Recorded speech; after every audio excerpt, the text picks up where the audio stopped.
you said in August, 24 takeaways equals 9 wins. You guys have 27 and 9 wins. But what's been the key to executing on that front all season and getting too many takeaways? Yeah, I like anything. I think it's partly, it's one thing to talk about it, it's a whole other thing to actually go do it. But no, it's held true for college football over the last 3 or 4 years in terms of those numbers. It's just amazing how it's worked out that way. So very pleased, and it's the kids buying into it. They understand the impact.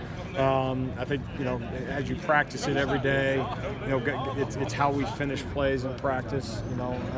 That's what people don't see. But it's a constant emphasis. It's something we talk about obviously all the time, and we sell it to our guys. Like so many do, but it controls football games, and it certainly did this past week. You think in a game like the one on Saturday, it kind of becomes contagious and kind of a domino effect. If you guys get a takeaway, the other guys want one now. Well, when it's going your way, you certainly hope you get a little bit of the domino effect, and I don't know that necessarily it is, but I think in all cases, it's guys putting themselves in position to finish a football play, and when you're in position to do that, in some cases you're in a position to do it violently. From a coverage standpoint, if you're holding up in coverage, it's going to buy a little bit of time for those guys up front to finish on a play that they may not have to be outstretched to try to clip a quarterback's heels. Instead, they can get there a step or two sooner and try to get a hand on the football. So it's every level of the defense working together, and it's every fundamental that you talk about up until the point of finishing to put yourself in a situation where you can do those things. So, a lot of times it's the little things is why those balls come out. Have you seen Hercules take over a game of that magnitude where he really has his fingerprints on the entire game?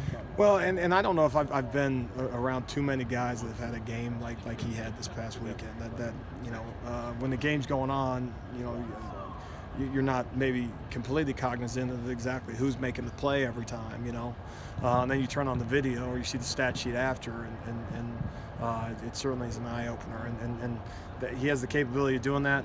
He certainly has had some really good games for us, don't get me wrong, in the past, but the extent to which he impacted the football game was awfully exciting. It was certainly needed, and it signed me up for him to go do it again another day.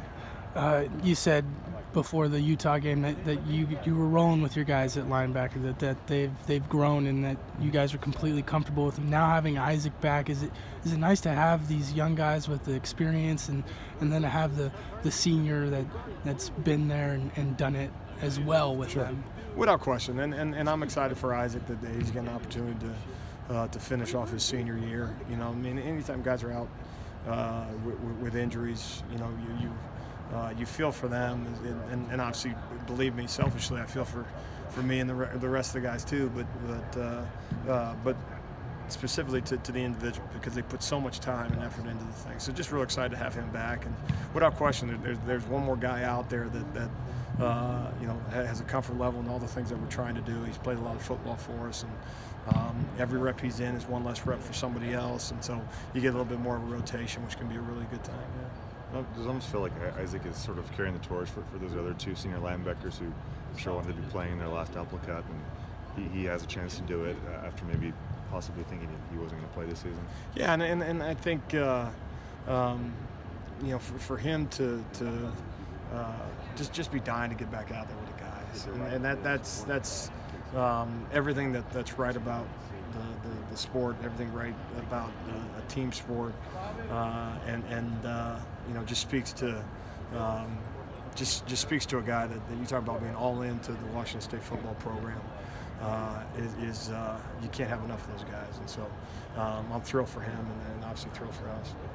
What are your first impressions of the Huskies? It seems like that they're not throwing as much as last year, but the run game seems pretty solid, and they're still moving the ball almost every game. Yeah, they are. I mean, they're extremely efficient. They're still putting up plenty of points. They find themselves going into I guess week 11 for them at 8-2. There's a reason they're winning football games.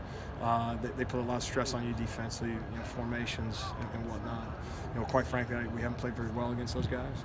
And so we know the challenge that's ahead of us, and you know it's a lot of the same. A lot of the same names and faces from years past. So there's not a program probably out there that we have any more respect for in terms of what they're capable of doing as a football program, specifically on the offensive side of the ball. So we're going to need every minute up until then to prepare our guys to hopefully play our best game.